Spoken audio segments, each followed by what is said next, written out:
adalah Ferrari 296 GTB. Dan ya, kita udah pernah coba di sirkuit Sepang, di Malaysia, tapi sekarang kita coba di Indonesia. Dan kalau kemarin itu di sirkuit, sekarang di jalan raya. Kayak gimana rasanya nyetir Ferrari dengan mesin yang sangat kecil? Cek.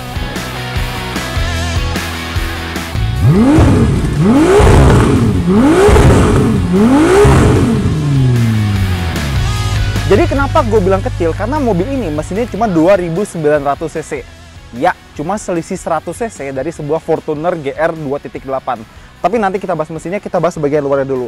Jadi belum lama ini gue ngebahas Ferrari Roma, dan di mobil itu gue bilang bentuknya bagus, cantik, cuma kesannya kayak British, bukan Italian.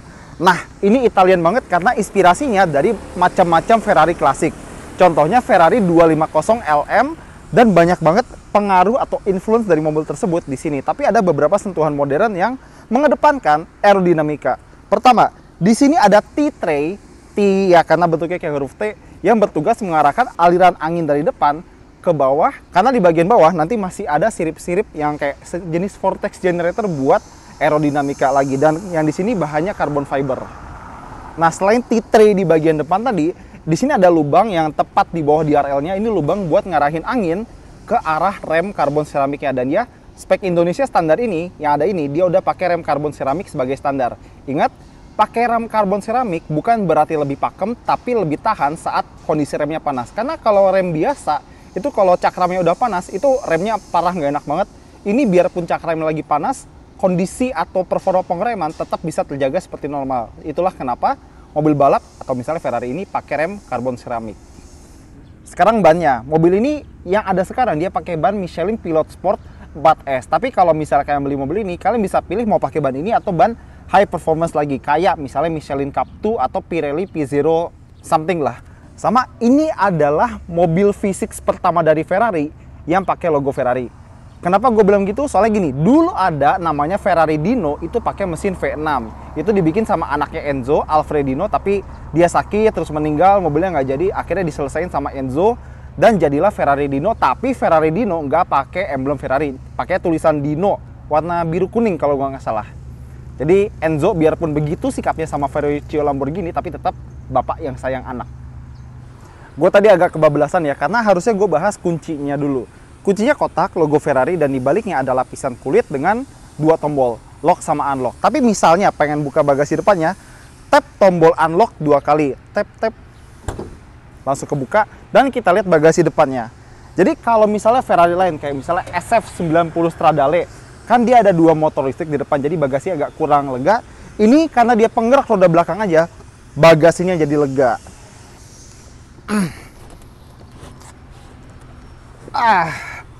Ya, muat. Dan mobil ini kan ceper banget depannya, makanya dia punya sistem axle lift. Jadi kalau misalnya kita ketemu kayak tanjakan atau polisi tidur yang terlalu ceper, dia bisa angkat bagian depannya biar nggak gastruk di depan. Itu carbon fiber mahal tuh. Dan ini nggak sempit loh, gue bisa masuk dan keluar dengan mudah. Nah, terus kita di bagian sini, kalau misalnya kalian ingat Ferrari lain, kayak misalnya 488 atau F8, itu kan biasanya kaca atau cover mesin yang ngikutin garis ini nih. Jadi aliran anginnya bisa lebih bagus. Tapi karena kaca si 296 ini datar, Ferrari harus mikir lagi, ini gimana caranya aliran anginnya kita manfaatin. Jadi mereka bikin ini. Ini namanya Aero Bridge. Jadi nanti angin lewat dari sini, masuk ke kolongnya, biar bisa membentuk tirai udara di sekitar sini. Dan bagian kaca ini nutupin mesin 2900 cc V6 twin turbonya. Nanti kita bahas. Dan udara panas atau panas dari mesin ini bakal keluar di area chimney atau cerobong asap. Ada di sini, ada di agak depannya, sama ada di bagian sini juga. Dan mobil ini kan punya baterai ya, karena ini mobil plug-in hybrid. Baterainya tuh ada di sekitar sini, pokoknya di antara mesin sama driver. Jadi di balik punggung driver ada baterai sekitar 7 kWh lebih dikit. Dan baterainya bisa bikin mobil ini berjalan dengan tenaga listrik sekitar, kalau Ferrari bilang 25 km. Ya anggaplah segitu aja ya. Oke, sekarang kita ke bagian belakangnya. Kalian ingat nggak kalau Ferrari yang kayak tahun 2000-an awal itu terkenal dengan lampu belakang yang bentuknya 4 lingkaran. Misalnya kayak 575, 456, 612, 599, terus F430, 458 dan lain-lain. Sekarang udah nggak ada. Bentuknya kayak huruf W begini di sebelah kanan dan kiri, tapi tetap LED pastinya. Dan di sini lagi-lagi ada ventilasi untuk mengeluarkan udara panas atau mungkin turbulensi dari sekitar ruang roda. Dan ini ada knalpot. Jadi beberapa supercar baru ya, misalnya kayak ya Ferrari ini contohnya. Dulu knalpotnya mereka gede tapi di bawah, sekarang dipindah ke sini. Ada beberapa benefit. Pertama, lebih keren aja gitu, knalpot di atas plat nomor. Jadi lebih penting knalpot, lah. Kedua, pipa-pipa knalpotnya itu bisa lebih pendek. Jadi nggak terlalu banyak back pressure yang merugikan performa. Ketiga, karena bagian sini jadi lebih bersih, Ferrari atau engineer-engineernya itu bisa mendesain rear diffuser atau diffuser belakang ya dengan lebih gede, jadi aliran angin yang tadi dari depan, kolong, dan di belakang ini jadi lebih maksimal. Dan ada kamera parkir di sini. Dan kalau kalian penasaran sama suaranya, dengerin.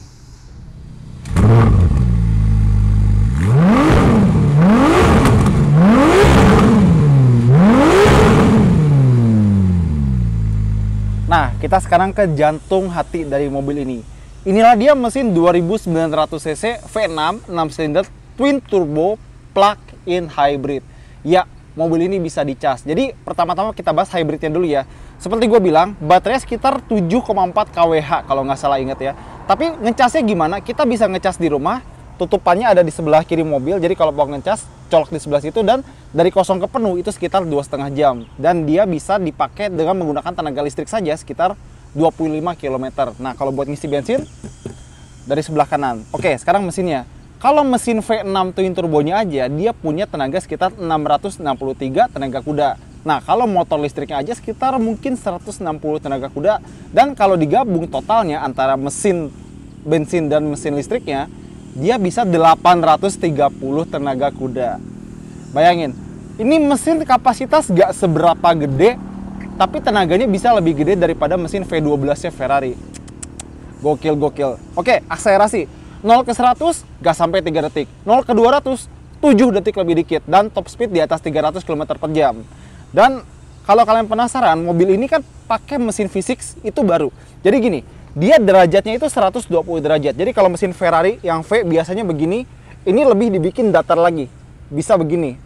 Benefitnya adalah titik beratnya bisa lebih rendah.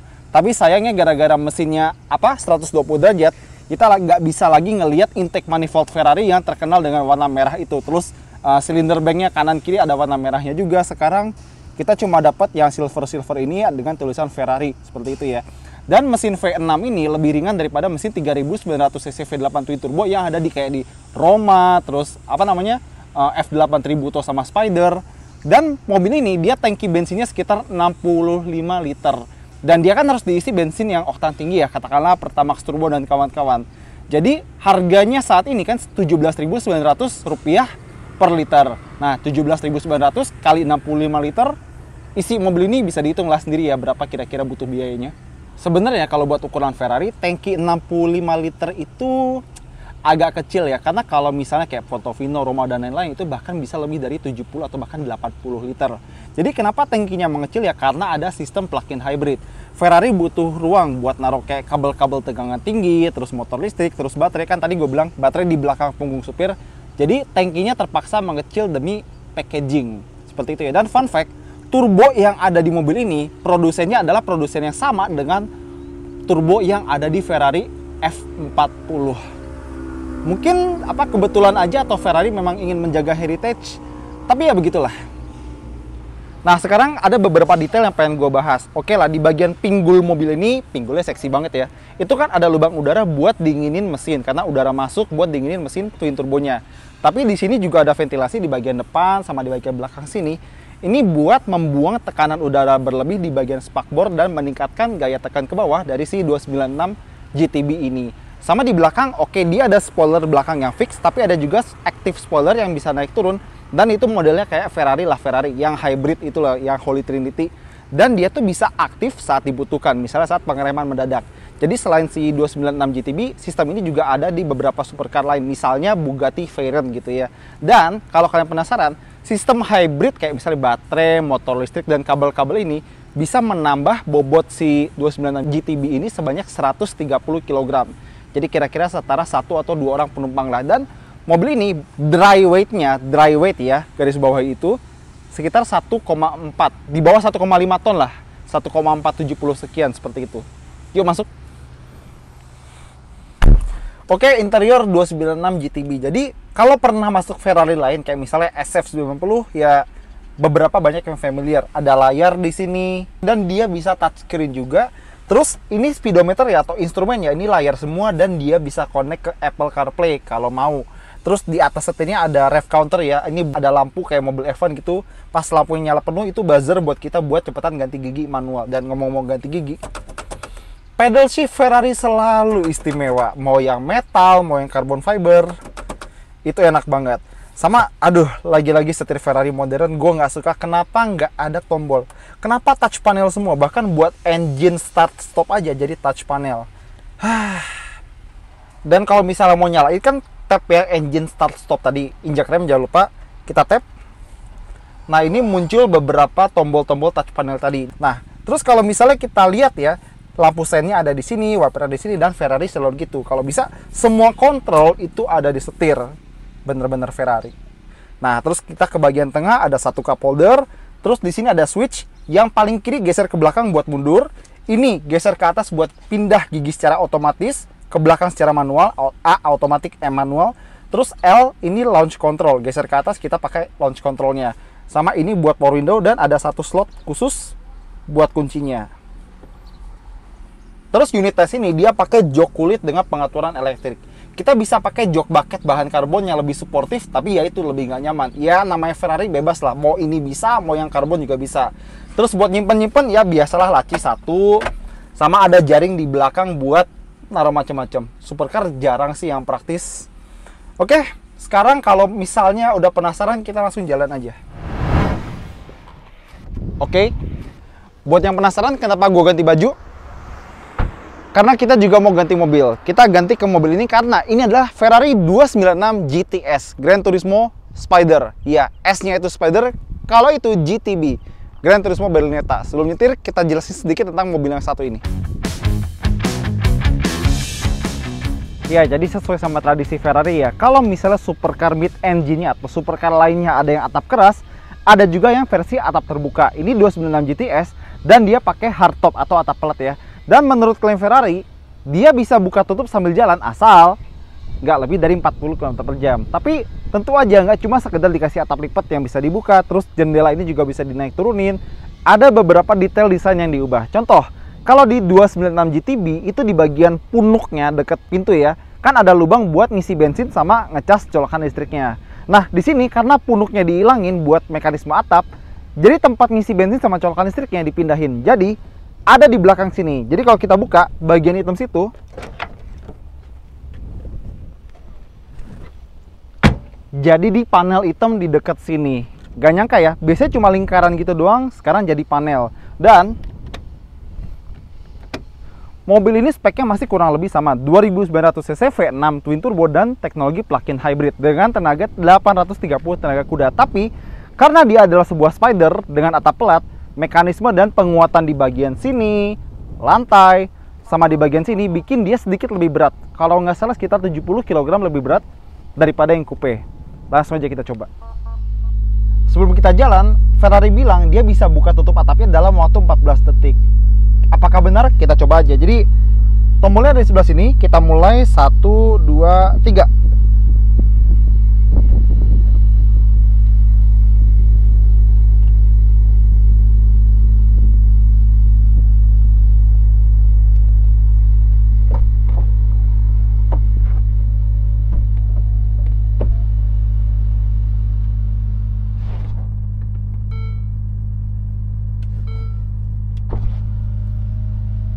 Oke, jadi Ferrari bilang 14 detik, stopwatch kita bilang 20,29 detik.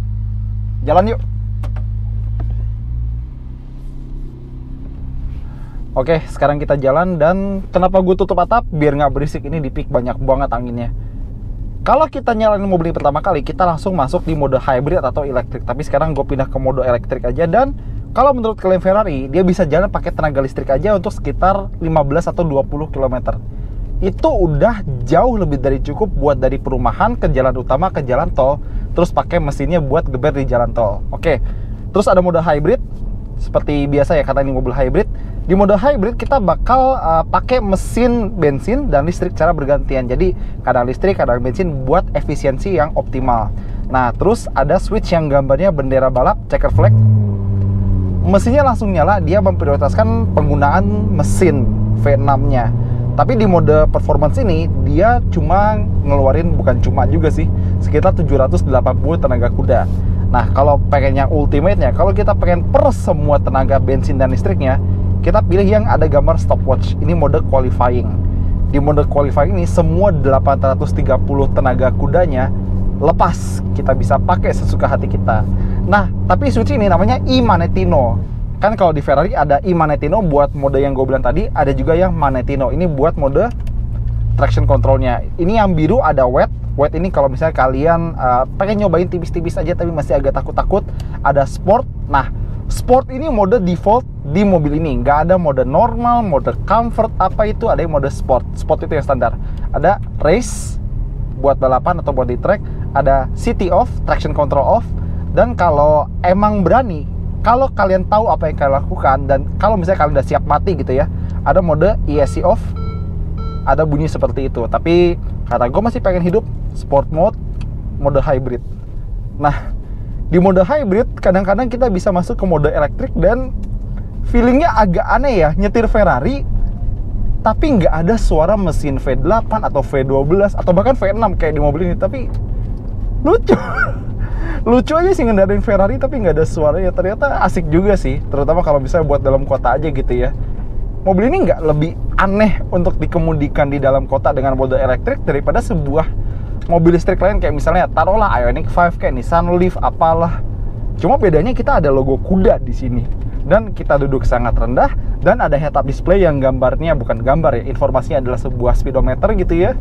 Dan kita ngelihat lakukan fender terutama di mobil ini warna merah ya, Rosso Imola. Kayak kita tahu ini bukan sekedar mobil listrik atau bukan sekedar mobil hybrid. Karena begitu kita gas,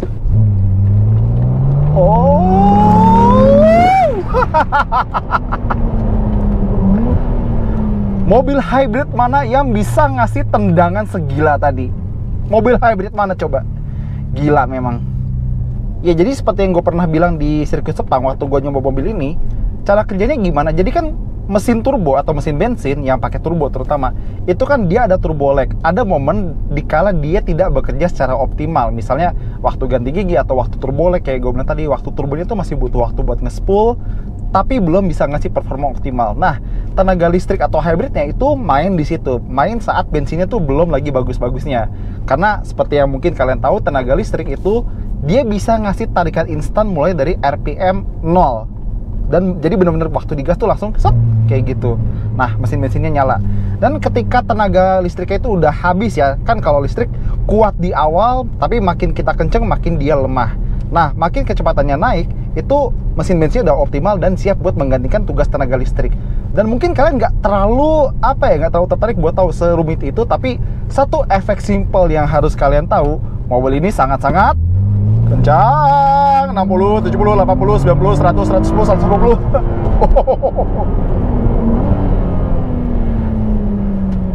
Teknologinya complicated, efeknya simple, kencang. Dan justru dengan campuran dari tenaga listrik dan bensin, gue bisa membayangkan mobil ini jadi Ferrari yang benar-benar ramah buat harian. Ya oke lah, banyak Ferrari lain kayak misalnya Ferrari Roma, Ferrari California, Portofino atau apalah itu. Tapi kayaknya ini tuh lebih ramah buat harian daripada mereka-mereka. Contoh, karena kita nggak perlu boros-boros bensin kayak lagi macet-macetan, kita bisa pakai tenaga listriknya aja. Macet-macet pakai mobil ini harusnya mungkin nggak masalah ya. Ya tapi mungkin karena ini sebuah Ferrari, kalau misalnya kalian di jalanan yang kurang bagus yang banyak kerikilnya, banyak suara kerikil dari kolong atau mungkin peredaman suaranya kurang bagus, tapi untungnya kita masih bisa mendengar suara mesinnya kalau mau. Tuh, kedengeran kan? Dan ngomong-ngomong soal mesin ini punya nama panggilan. Dan nama panggilan itu adalah Piccolo V12. Bukan Piccolo di Dragon Ball. Ini artinya baby V12 karena entah kenapa Ferrari tuh bisa gitu bikin sebuah mesin V6 suaranya mirip-mirip dengan suara V12. Nggak sama ya, mirip. Bukan sama tapi mirip. Ya lucu aja gitu. Pokoknya kalau soal mesin Jepang itu awet. Mesin Itali itu pasti kenceng dan suaranya tuh merdu gitu. Itulah yang gue seneng kalau bahas mobil kayak gini. Gue jadi bisa tahu karakter tiap negara kalau bikin mobil tuh pasti beda-beda. Nah, mobil Itali mesinnya pasti kencang dan suaranya pasti merdu. bahkan mesinnya pistonnya dikit dan kapasitas kecil kayak begini, pasti suaranya merdu. Kita dengar lagi deh. Dan kalau kita pengen geber-geber ya, kita tinggal tarik dua pedal shiftnya dan ya, jadi kalau kita tarik pedal shiftnya dua-duanya, kita masuk gigi netral dan kita bisa kayak begitu. Enak ya suaranya.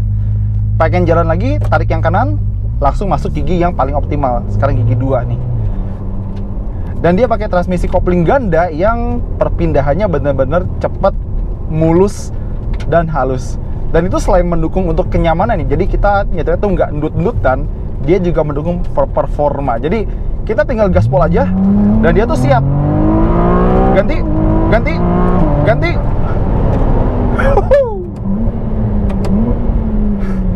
Dan suara downshiftnya memang ya. Terus kalau misalnya kurang, kan orang yang beli Ferrari itu pasti pengen lah dengar suara mesinnya yang indah itu. Mau yang V6 kayak gini, mau yang V8, mau yang V12. Dan kebetulan ini kan model Spider, jadi ada kaca di belakang sini yang bisa kita buka terpisah.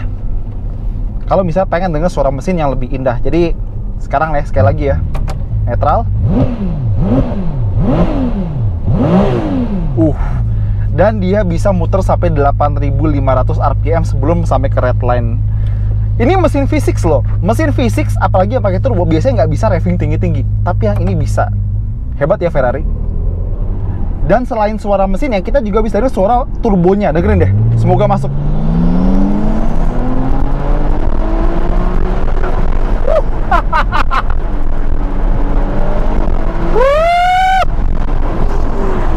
Dan Ferrari 296 GTS ini punya setir yang masih cepat gitu rasionya. Jadi tinggal putar dikit langsung belok, putar dikit belok lagi. Bener-bener sebagaimana sebuah Ferrari gitu. Dan ada tombol yang gambarnya suspensi di sini. Ini bukan mode sport untuk suspensinya. Jadi malah kebalikannya. Ini mode buat bumpy road. Jadi kalau kita ketemu jalanan yang keriting, kita tekan ini biar bantingannya tuh lebih nyaman. Dan ngomong-ngomong bantingan, ya ini masih oke sih bantingannya. Tapi kalau misalnya emang butuh suspensi yang lebih empuk, tinggal tekan tombolnya. Jadi agak mendingan. Nggak selembut Rolls Royce pastinya, tapi lebih mendingan aja. Nah, si Ferrari 296 GTB serta GTS, dia pakai electronic power steering. Tapi bukan sekedar electronic power steering, karena dia bekerja sama dengan sistem ABS FO-nya. Terutama saat tahu misalnya kapan nih drivernya lagi ngebut, terus masuk tikungan. Nah, sistem ABS FO ini bisa ngasih efek ala-ala pembalap profesional lagi trail braking. Jadi kita lagi kayak injak rem dalam-dalam, terus kayak kita ngelepasin pelan-pelan tapi nggak bener-bener dilepas gitu, ada efeknya buat remnya tuh ditakar gitu, remnya dalam terus pelan-pelan dilepas gitu. Dia bisa ngasih berdasarkan input rem dan input setir. Jadi bener-bener ya, elektronik Ferrari tuh sekarang bener-bener nolong banget buat drivernya, bikin drivernya lebih confident, lebih percaya diri. Dan selain kayak sistem electronic power steering dan ABS FO tadi, juga ada dari sistem Ferrari Dynamic Enhancer, terus ada side slip control dan lain-lain yang bikin mobil ini bisa bikin kalian berasa superhero karena berhasil menjinakkan mobil dengan 830 tenaga kuda.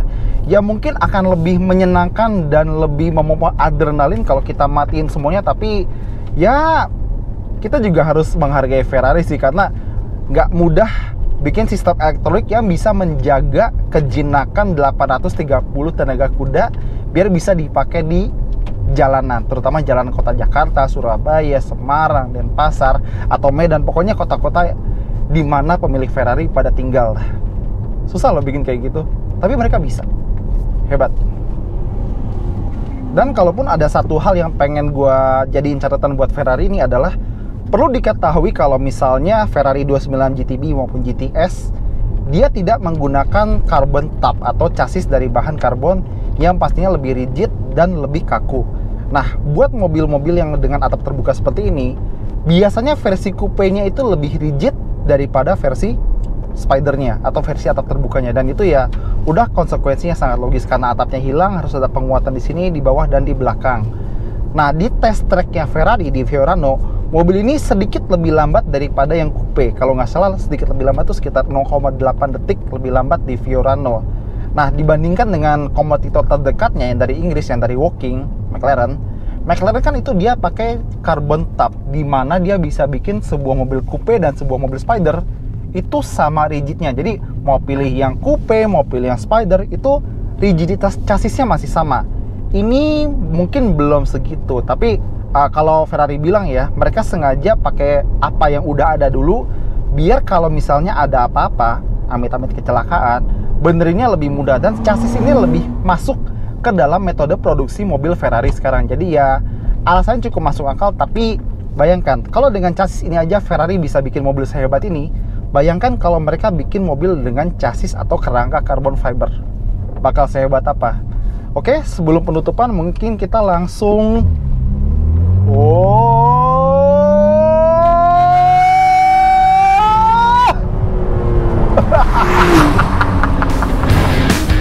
ya, jadi itu dia pembahasan tentang Ferrari 296. Ada yang GTS, ada yang GTB. Yang GTB cocok buat kalian yang emang pengen bawa mobilnya ke sirkuit. Ya, Ferrari sirkuit kurang jodoh apa coba? Karena dia sedikit lebih rigid dan beloknya tuh sedikit lebih nurut daripada yang Spider. Dan dia bahkan 0,8 detik lebih cepat di Fiorano daripada yang Spider. Nah, terus buat apa yang Spider? Yang Spider kalau misalnya kalian emang pengen dalam tanda kutip flexing di saat dan waktu yang tepat, dengan buka atap terus menikmati keindahan suara mesin V6 barunya yang ternyata lumayan merdu. Bukan lumayan, sangat merdu buat ukuran V6. Gak heran namanya Piccolo V12. Tapi kedua mobil ini benar-benar menunjukkan kalau misalnya teknologi hybrid alias gabungan bensin sama listrik itu nggak cuma buat irit-iritan doang kayak di Nissan Kicks atau Toyota Kijang Zenix, tapi juga bisa buat performa. Nah, F1 aja pakai hybrid, kenapa mobil super sport nggak bisa pakai hybrid? Dan kedepannya bakal banyak mobil super sport lain pakai hybrid, tapi ini dengan mesin kecilnya Ferrari ya, 2900 V6 twin turbo dengan teknologi hybrid bisa sampai 830 tenaga kuda. Bener-bener sesuatu yang harus kalian coba sendiri untuk membuktikan kalau teknologi hybrid itu bukan isapan jempol belaka, apalagi soal performa. Itu aja dari kita, thank you banget udah nonton, jangan lupa jempolnya, komentar, dan subscribe.